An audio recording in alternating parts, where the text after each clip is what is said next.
ወልዴ በረሃብ ሲያልቅ ተባባሪ የነበረ በሙሉ ዛሬ ናድረስልኝ ሞቼ ተገኘው ሲለኝ መስማት አልፈልግም አልሰማህም እንጂ የሀገር ውስጥን ፖለቲካ ሐሳቢያችንን ተሸክመን ሄደን ውጪ ላይ ፖስት እናደርግ ነው የምንበላው ሁሉ አፈረ በላን በዛል ሻቢያን እንኳን መረታ ያቃተን በዛው ጂኦ ፖለቲክስ የሚመራበት መሪ የሀገር ውስጥ ፖለቲካ ኢንተርናል ፖለቲክስ ከሚመራበት ፍጹም ተቃራኒ ያ እኩልነት ነው ይሄ ጉልበት ነው ቀይ ባህር በውጭ አማጽያን በመዘጋቱ በየወሩ $800 ሚሊዮን እየከሰረ ኢትዮጵያ ባህር ኃይል እንዳትገነባ የሚታገለው ኢትዮጵያ ከምታንሰራራ በአመት የሚደርስበት 10 ቢሊዮን ብር ኪሳራ ይበልጣል ማለት ነው ልክሰር ብሎ እኮ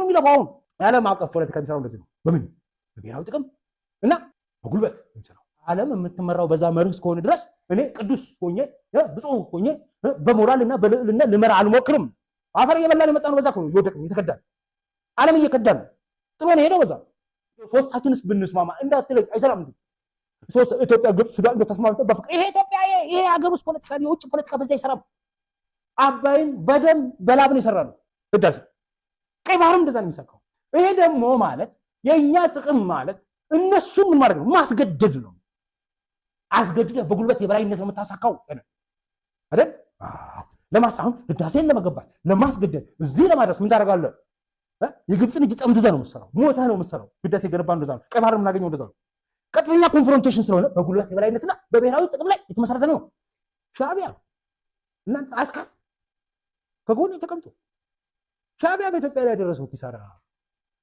ማንንም ከደረሰው አይደል ህወሓትና ሻቢያ በተፈጥሮ ባህሪያቸው ይሉና እኩልነት ሰጥቶ መቀበል የጋራ ጥቅም የሚባል ነገር አያውቁም ይላል በፍጹም ከነሱ ጋር በድርድር በውይይት ችግርን መፍታት አይቻልም ይላል እና ልክ እኩልነትን ሰጥቶ መቀበልን የጋራ ጥቅምን የተመለከተ ሙቹዋል ቤኔፊት ሙቹዋል ኢንተረስት የሚባልን ነገር እንደ ሽንፈት የሚቆጥሩት ነው ከምን የመነጨ ነው ብዬ ሳስበው ሜንታሊቲ እሳቢያቸው ውስጥ ራሱ ፍጹም የሆነ ይሄ የእኩልነት የመቻቻል ሰጥቶ መቀበል የሚባለው ነገር የጋራ ጥቅምን የምታስቀድም እንደ ሀገር በአንድ ማቀፍ ውስጥ ያለ መሆኑን ስታስብ እና ከሁሉም በላይ ደግሞ የምትወክለው ህዝብና ሀገር እንዳለ ስታውቅ ነው እዛ ውስጥ የምትገባው እሱን ካላወቅስ ምንም መስመር አትገባም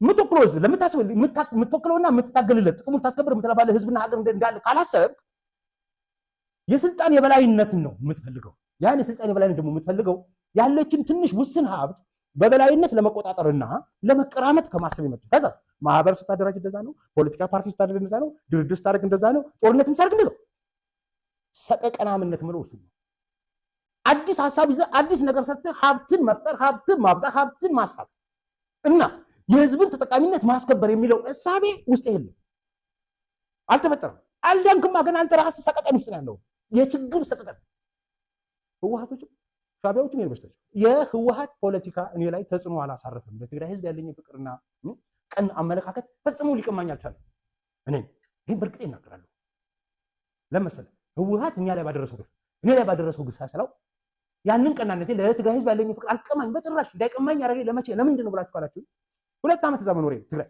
100 ሚሊዮን ህዝብ ይዘን እኮ በየክልላችን ተወሽቀን ያለ ነው በከተማው ተወሽቀን በክልል ተወሽቀን በሀገር ተወሽቀን ነው ወቆ ብለን ተነፋፍተን አነጋገርም አንዋዩም እርስ በርሳችን አነጋገርም ካንዱ ክልል ወደ ሌላው ክልል አይደል ሰላሙን ያጣሉኛ ለሀገራችን ያለን ግምት ለሀገራችን ያለን ግንዛቤና ዕውቀት መቀየር መቻል አለበት ራስህን ማታቅ ሀገርህን ማታቅ ከባቢህን ማታቅ ዓለም አቀፍ ሁኔታዎችን ማትገነዘብ ሰው ከሆነ አንተ ቱሪስት አትሆንም ለቱሪስትም ሳቢ አትሆንም ቱሪስቶቹም አንተ ጋር አይመጡም እንዴ ማይመጣ ነገር ያኮረፈ ቤት ማን ይመጣል እግዚአብሔርን ማመሰግነው ለመሰለ እግዚአብሔርን ማመሰግነው ነው እኔ አዲስ አበባ ዩኒቨርሲቲ ካልደረሰኝ በቃ ዩኒቨርሲቲ ትምህርት ይቅርበኝ እየወስኜ በነበረበት ይበልህ አለና ዓለም ያወስዱታል ርቀቱ ነው ለካንተም ዘው ነበር እኔ ልባ እንግዲህ አንዴ ብቻ ነው ምደባ አልቆ ምኑ አልቆ አዲስ አበባ ዩኒቨርሲቲ እና ዓለም ዩኒቨርሲቲ ይቀርባል ያኔ ታውቃላችሁ ገነሽ ወልኮ መግባት ዩኒቨርሲቲ መግባት ማለት በቃ ዓለማያ መቼም ግብርና ነው አይደርሰኝም ስለዚህ አዲስ አበባ ዩኒቨርሲቲ ደርሰኝ አዲስ አበባ ገብቼ ፍልስፍና ያጠናል ፈታ በየስተበቅልህ ዓለማያ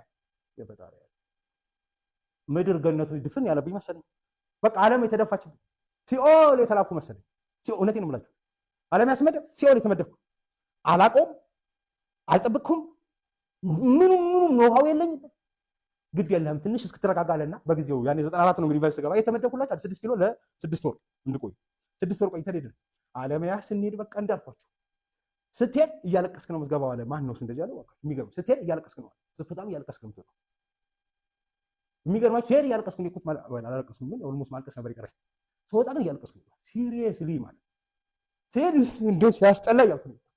ስወጣ ግን ይኸው ዘላለማዊ ፍቅር ይዤ ነው የወጣሁት።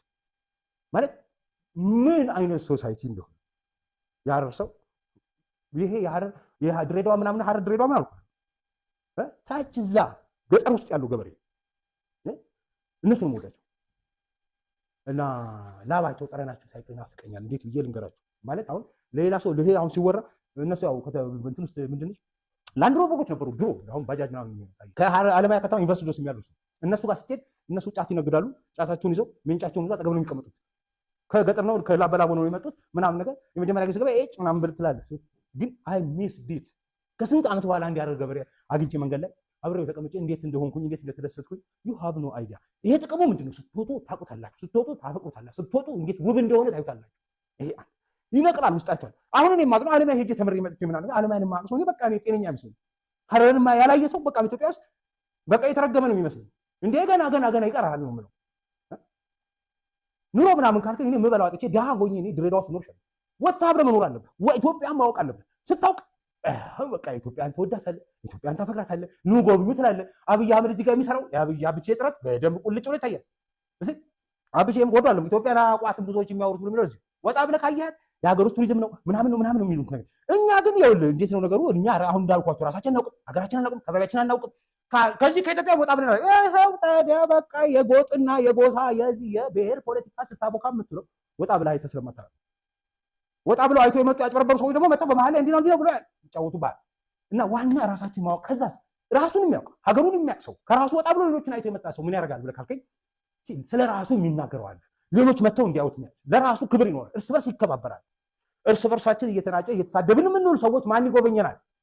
አብቼ እዚህ ጋር የሚለው ኑና ኢትዮጵያ ሚታርጉ ሚትን ኢትዮጵያ ስቴይን ኢትዮጵያ ይለናል። ኤክስቴንድ ስቴይ ይለናል። ችግራችን አብቼ እኛ እርስ በርስ እየተናጨ እየተሰዳደብን እያለ ማን ይጎበኘናል? ማኛ ጋር ተራክቶ ስብሰባ ያደርጋል። እኛን መታከም አለብን። አብይ አህመድ የተሰበረ ቤተሰብ ሊጠግን ነው መከራው የሚበላው። እዚህ ጋር ብሮክን ፋሚሊ ታውቃለህ? ብሮክን ፋሚሊ ያቸዋል የቶልስቶይ ያገላለጹ ብሮክን ፋሚሊ ሁሉም ማለት በየራሱ መንገድ ቤተሰቡ አበልኩ ሁሉም በየራሱ መንገድ የራሱ ችግር አለው። የራሱ ኮምፕሌክስ የሆነ ችግር አለው። ግን ደግሞ አለ የእያንዳንዱ ችግር ከሌላው ችግር ጋር የተጠላለፈ ነው። እያንዳንዱ ችግር በራሱ ውስብስብ ነው። እንደዚህ ዘምታ ያ ውስብስብ ችግር ከሌላው ጋር የተጠላለፈ ነው። ኢንተርሪሌትድ ነው።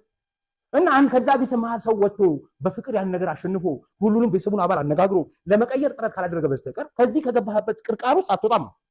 አብይ አህመድ እያደረገ ያለው ነው ጥያቄ። እንጎብኝ ኑ ኢትዮጵያ ምናምን ብሎ የሚለው እሱ ለዛ ነው የሚለፋው። አንተ ምን እየሰራህ ነው? ወቅታዊ መረጃዎች ቶሎ እንዲደርሳችሁ ቻናሉን ላይክ እና ሰብስክራይብ በማድረግ ይከታተሉ።